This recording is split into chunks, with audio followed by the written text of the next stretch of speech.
Good morning, Chipola Nation. Coach Mitch Rolls, head women's basketball coach here at Chipola.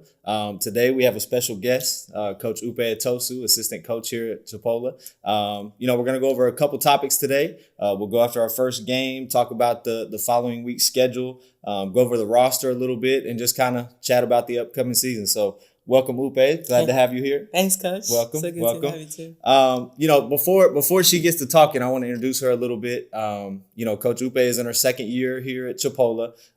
She worked for Coach Markham last year, led them to a 24-8 record. She's a member of the Nigerian national team. Before that, she earned her master's degree playing at Colorado State, also coaching, correct? Mm-hmm. Coached and played at Colorado State. Before that was at Butler University, where she earned her bachelor's and played 2 years in the Big East Conference.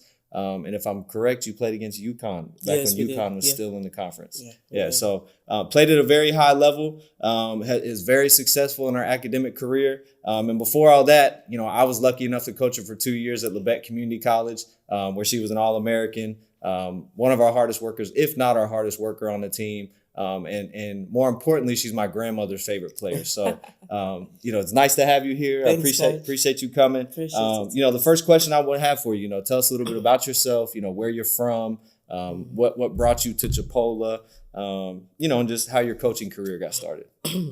Thanks so much, Coach. It's really nice working with you. Absolutely. For me, I'm Upe Atosu, as Coach already said, and I'm originally from Nigeria, and I moved to the state in 2017.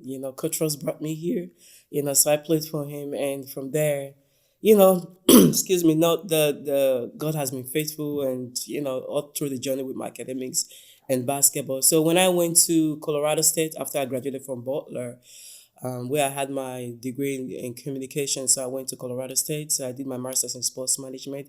So just when I graduated, I didn't even know what I wanted to do after college. But I know for a fact that I wanted to be within the sports administrations because all through my life has been sport. And then Coach Malcolm reached out to me, was like, "Oh, would you love to coach?" I was like, "Oh, I don't know." I know a lot of people have said that coaching is, kind of like I have that trait to coach. But the thing is, it wasn't something I thought to do right away after college. But when he called me, and I was like, I don't know, but let's see. I'll give it a try. And he told me not to worry. He's gonna teach me. Bring through the coaching because I don't really know much about coaching other than playing. So I was like, oh, it'd be good to get that experience. So that's how I came to Chipola College. So I worked with Coach Malcolm for a year before he left, and so. That has been kind of like a little bit snippet about my journey so far. And when I heard about Coach Ross coming here, trust me, I was so happy, because, I've loved him so much, Forget the fact that there's a camera here. No, I'm just being real because he was more than a coach to me, and he was more like a father to me because being away from home, and it was tough, but I had someone I could really count on who was going to be there for me. So he was there for me. So I'm glad to be working with him for this year and hopefully more to come. And I'm looking forward to what the season is going to bring for us. Well, we spent a lot of holidays together. Oh, during sure, your time. we do. We spent a lot of 4th of July, We a lot do. of Christmases together while you Sure, were there. yeah. Even when you came back. Now, one thing you said is the calling. And I think all great coaches, and if you listen to a lot of coaches talk, they're going to talk about that calling. A lot of people don't expect it. I myself was not planning to be a coach. I think it was kind of in the cards for me with my father being a coach. But that calling, it does come. And when it does, you can feel it. And I can feel that in you as a player that, you had that instinct and the mind to coach at one time. So, can you elaborate a little bit on your connection to the great Coach Markham? Somebody that came here, came late, recruited a full team, had to get everything scrambled together as fast as he could, and then came out and won 24 games. But can you just elaborate on the connection with him, where that started, and just kind of talk about him as a coach? I will tell you that Coach Malcolm is a great person. Trust me, because I remember he was a tough one. One of the toughest coach that I've played for. Because I remember being at Butler while he was coaching us, because he one of the assistant coach. It was tough. I know when he came here, we started having the conversation. Coach, man, I remember you were so tough on us. So he was laughing. He was like, we have to do what we have to do. Coach Malcolm is so big about service. He's so big about gratitude. Because I remember when he was coming here, he tried to make the girls understand that, gratitude is very important because if you're able to reflect on where you're coming from, how you got the opportunity that you have now, it should be able to prepare you to the next level. Because if you look at the little things that you've accomplished, it should inspire you to where you're going next. It should inspire you why you're here. And I remember that I remember when he came here. We only had like 6 players in the summertime, practicing, and we were looking. It was like, man, what are we gonna do? But God was, really, really faithful. Because Coach Malcolm is someone who is really big about God and faith. He kind of like trusted the process, and he had a couple of friends, coaches also who kind of like, trusted him to send him some players, and he was able to get them here. And when they came here, he was like, well, I don't know. We sat down, we talked, we were like, I don't know how the season is gonna look. When the coach is just new, coming to a new place, it's a lot. You have to deal with mentally, you have to deal with the players physically, and all of that. So it was a lot of mental, processing, thinking about what is gonna be next. But the thing is, one thing I always remind and say, we have to trust the process. We have to believe that what we're looking for is gonna come together. And God was so faithful for the fact that all the players came from far and near, and we're so excited. And so when the players they came, Coach Malcolm made them understand. In fact, he had to make them to write a letter, of who got them here. Because he wanted them to look at, basketball beyond, basketball. He wanted them to look at the future, to help them to, to see their purpose, to look towards something they want to really accomplish beyond basketball. Right. And the players had to look inward and say, okay, why are we here? Who brought us here? And that's kind of like helped them to give reference to gratitude, being able to appreciate where they're coming from, appreciate the coaches that they've had in the past, the coaches who have helped them to get them here, and it was really amazing. And also kind of like service, you have to be able to serve each other, you have to be able to respect your teammates and be there for them. So I think, a couple of those things kind of like really, help the team. Coach Malcolm, he's a great coach. He can coach. He has his own different coaching style, especially the fact that he has been in the business for a very long time. So the technical aspect of it, he was very, very sound.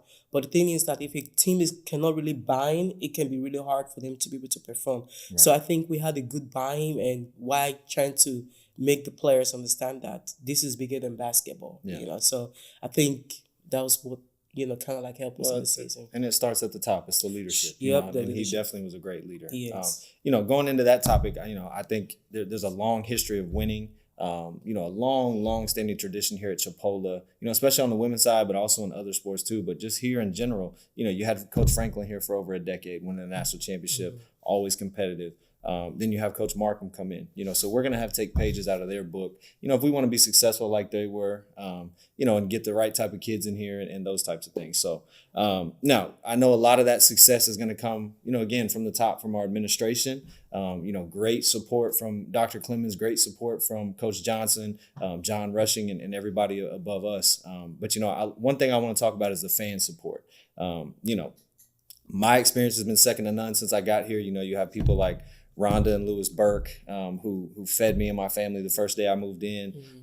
Billy Swells bringing the girls granola bars and snacks for our jamboree trips. And then Alan and Julie Sheffer last week showing up to Tallahassee with their son, just watching games. And those are scrimmages, and that just kind of shows the reach that our fan base has and how much they care about it. And even down to the small things, where my birthday was last weekend. And Dr. Clemens sends me a birthday card. I think that's the first birthday card I've received from a president in my tenure of college coaching. So just adding to that, my question is, give us your perspective on the Chipola fan base, and the support that you're going to feel from the Marietta community. Oh, I would say they're amazing. Trust me. I think the community was I didn't know they love basketball here like that. Yeah. Trust me, because I could, take a flashback to my previous schools that I played, because you don't really have a lot of community that support women's basketball specifically. Right. But I think that moving here and just seeing the community supporting women's basketball was really amazing. So I think our players, they were really kind of like inspired last year. They come here and they're playing. They're not just playing for, Chipola. They're playing for the fans. They're playing for their family. They're playing for the name, So it was really amazing to have them coming and fighting, every now and then.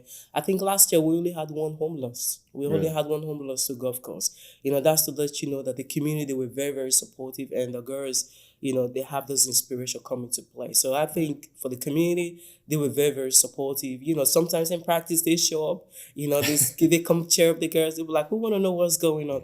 They want to be be involved. They want to be part of the journey for the players, which I think is really amazing. It's just beyond just coming to watch the game and go home, but they want to be part of it. They want to know what is going on, which I think I really love about the community. So yes, they're good to go. Well, and I think I've heard several instances since getting here about fans having contact with the players after they leave. Oh, yes. They move on to the 4-year level, they're done playing. And I've talked to several fans that say, we still talk to so-and-so. So, I mean, I think it's just a really special situation fan-wise and community-wise where small community can just really embrace these kids and the success that they have.